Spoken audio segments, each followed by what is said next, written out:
बिस्मिल्लाहिर्रहमानिर्रहीम। अस्सलाम वालेकुम दोस्तों, उम्मीद करता हूँ कि आप अल्लाह की पनाह में होंगे और बिल्कुल खैर-ओ-आफ़ियत से होंगे। आज मैंने आपके लिए जिस मौजू का इंतखाब किया है वो है कि जायदाद या प्लाट या कोई भी अराज़ी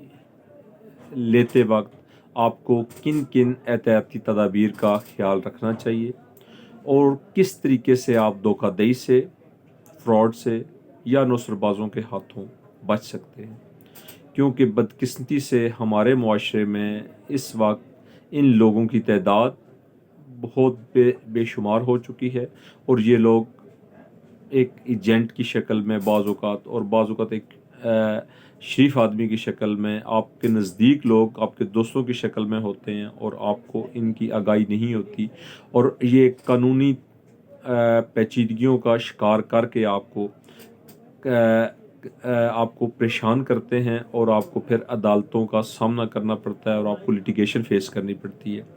और लिटिगेशन की सूरत हाल ये है कि इस वक्त अदालती सिस्टम चूँकि बहुत ही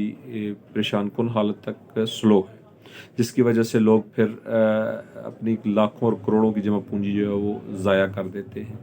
और उनको बहुत बेशुमार परेशानी का सामना करना पड़ता है। तो इसके लिए ज़रूरी है कि जब भी आप किसी से कोई जायदाद लेने के लिए राब्ता करें या दिलचस्पी रखें तो उसके लिए आपको उससे सबसे पहले उस प्रॉपर्टी का सबूत मलकियत, फ़र्द रिकॉर्ड या रजिस्ट्री के तहत अगर कोई प्रॉपर्टी है या कोई अलॉटमेंट लेटर है तो उसकी एक फ़ोटो कापी मांगें, जो बेशक वो आपको क्रॉस करके बराए सबूत दे दे। और उसको लेने के बाद आप जिस भी इदारे की मुतलका है, अगर वो किसी तहसील से है या वो उसका कोई पटवार रिकॉर्ड, महकमा माल का रिकॉर्ड उसका मेंटेन है या वो उसे कंप्यूटर सेंटर उसको डील करता है, तो आप वहाँ से जाके उस बंदे की मलकियत जो है उसके बारे में वेरीफाई करें। अगर जो बंदा आपसे सौदा कर रहा है, अगर वो बंदा खुद भी क्या उसका मालिक है या एक तीसरा बंदा उसके भी हाफ पे आपसे रब्ता कर रहा है। अगर मालिक के साथ आपका रब्ता नहीं है तो जो एजेंट या जो दरमियान में कोई आदमी आपसे वो उस बंदे की प्रॉपर्टी बेचना चाह रहा है जो मालिक है, तो ऐसी सूरत में आप उससे दूसरा डॉक्यूमेंट जो तलब करें वो मुख्तारनामा आम तलब करें कि क्या आपको इस जायदाद को बेचने का अख्तियार हासिल है, आपके पास पावर ऑफ अटार्नी है, और उसकी कॉपी भी आप उससे वसूल करें। उसकी कॉपी वसूल करने के बाद आप उसकी भी बिल्कुल इसी तरीके से वेरिफिकेशन वो जहाँ पे भी वो डॉक्यूमेंट रजिस्टर्ड है, जिस इदारे के पास भी रजिस्टर्ड है, रजिस्ट्रार के पास है, जो मुतलका तहसील या डिवीज़न है, उससे भी वेरीफाई करें कि क्या इसकी ये जो अटार्नी है, इसका ये जो अख्तियार है, क्या अभी तक इंटैक्ट है या बाज़ औक़ात किसी ने अटार्नी दी और सब्सिक्वेंटली वो अटार्नी उसने वापस कर ली हो, उसका अब्तालनामा बनवा लिया हो। अगर तो आपको ये बात समझ आती है कि वो अभी इंटैक्ट है, और ये भी वेरीफाई करें कि अगर वो मुख्तारनामा उसी प्रॉपर्टी का है जो प्रॉपर्टी वो आपको दे रहा है, तो पूरी जांच पड़ताल के बाद आप ये दोनों डॉक्यूमेंट करने के बाद आप इस नतीजे तक पहुंच जाएंगे कि जो दुरुस्त मालिक है आप उसके साथ पहला जो सेल एग्रीमेंट है वो फिर एंटर करें।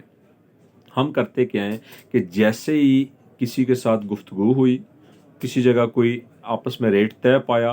फ़ौरन स्टाम्प पेपर वाला मंगाओ। गली कूचे में बैठा कोई भी स्टाम्प पेपर वाला पकड़ के 20 रुपये वाले स्टाम्प पेपर के ऊपर जनाब नहीं देखते कि वो रजिस्टर्ड भी है कि नहीं देखते कि जिससे ले रहे हैं वो लाइसेंस स्टाम्प वेंडर के पास है कि नहीं है, या जो वसीका नवीस है वो भी एक एथोराइज्ड पर्सन है कि नहीं है।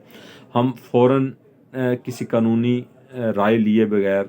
हम वो डॉक्यूमेंट तैयार कर लेते हैं, चाहे वो बयाना की शक्ल में हो या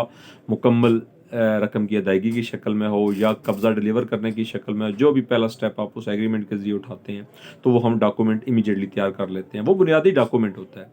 उस डॉक्यूमेंट के ऊपर ही आपकी सारी मलकियत का इन्हिसार होता है। आपकी फ्यूचर में जो भी ट्रांजैक्शन आगे चलनी होती है वो उस डॉक्यूमेंट के ऊपर ही होती है। सब बयाना बाजू को दे दिया जाता है, बकिया रकम या बकिया ट्रांसफ़र जो है वो सब्सिक्वेंट बकिया रकम देने के ऊपर दी जाती है। तो वो डॉक्यूमेंट अगर वीक होता है तो फिर वो अदालतों में जब आता है तो अदालतों में वो उस कानूनी मेयार के पूरा اوپر پورا نہیں اترتا. جب وہ پورا نہیں اترے گا تو وہ آپ کا بے شک آپ نے کروڑوں روپیہ دیا ہوا ہے, آپ کا کیس خارج ہو جائے گا. وہ دیکھا جائے گا کہ جی آپ نے یہ جو متعلقہ سٹامپ ڈیوٹی ہے, اگر 1200 روپے کے اوپر ایگریمنٹ ہوتا ہے تو کیا وہ آپ نے اس سٹامپ ڈیوٹی ادا کی ہے, کیا جو نوٹری پبلک ہے اس کے پاس آپ نے یہ درج کروا کے اس کے پاس اس کے اوپر آپ نے اسٹیمپ کروائی ہے اور اس کے اوپر نمبر لگوایا ہے, نوٹری پبلک کے رجسٹر کے اوپر آپ کے بیان بھی موجود ہے. تو یہ ساری چیزیں بھی دیکھی جائیں گی. کیا وثیقہ نویس جو ہے ایک اتھورائز شخص ہے, کیا نوٹری پبلک جو ہے وہ اس کی سچویشن بھی سیم اسی طریقے سے ہے, یا جو سٹامپ پیپر نکلوایا ہے وہ سٹامپ وینڈر جو ہے اس نے باقاعدہ اس کے اوپر اندراج کر کے آپ کو جو ہے وہ جاری کیا ہے, وہ 1200 روپے کے سٹامپ کے اوپر ہے. تو یہ ساری چیزیں آپ کو مد نظر رکھنی ہے. رکھنے کے بعد آپ فرسٹ اسٹیپ میں وہ ایگریمنٹ کروا لیتے ہیں. ایگریمنٹ کے بعد سبسیکوینٹ آپ نے اگر ویریفیکیشن کر لی ہے, ہاں ایک اور بات ایگریمنٹ کے وقت یہ ضروری ہے کہ آپ وہ ایگریمنٹ اس شخص کے ساتھ کریں جو شخص آپ نے ریکارڈ فرد کے مطابق آپ کا وہ مالک بھی ہو. اگر مالک ہو یا مختارنامہ اس کے پاس, اتھورائز مختارنامہ جو ویریفائڈ مختارنامہ ہے وہ اس کے پاس ہو, پھر آپ انٹر ہوں گے اس کے اقرار نامے میں اس کے ساتھ, ورنہ آپ کا ریلیشن ڈیولپ نہیں ہوگا. عموماً جو 100% فراڈ ہوتے ہیں وہ اسی وجہ سے ہوتے ہیں کہ درمیان میں ایک شخص آپ کے ساتھ ایگریمنٹ کر کے آپ سے رقم وصول کر کے بھاگ جاتا ہے اور مالک کہتا ہے جی مجھے تو پتہ ہی نہیں. جب عدالتوں میں جاتے ہیں تو عدالتیں کہتے ہیں جی آپ نے ایک ایسے شخص کے ساتھ ایگریمنٹ کر لیا ہے جو شخص اس جائیداد کو آپ کو ٹرانسفر کرنے کا اہل ہی نہیں ہے, اس کے پاس وہ جائیداد تھی نہیں. تو ایک اصول سامنے آتا ہے مشتری ہوشیار باش. وہ پرنسپل اسی وجہ سے ہے کہ آپ لینے والے کا کام ہے کہ آپ ہر چیز کی ویریفیکیشن کریں پھر جا کے لیں. ایسے آنکھیں بند کر کے اعتماد کر لیتے ہیں اور پھر وہ اعتماد جو ہے وہ ساری زندگی عدالتوں کا شکار ہوتے ہیں, پریشانیوں کا شکار ہوتے ہیں, زندگی کی پوری جمع پونجی ختم ہو جاتی ہے. تو آج کی یہ ویڈیو جو ہے وہ لمبی ہو جائے گی, باقی اس میں کچھ اور بھی ایسی چیزیں جو ڈسکس کرنے والی وہ اس کے لیے میں انشاءاللہ ایک الگ آپ کے لیے ویڈیو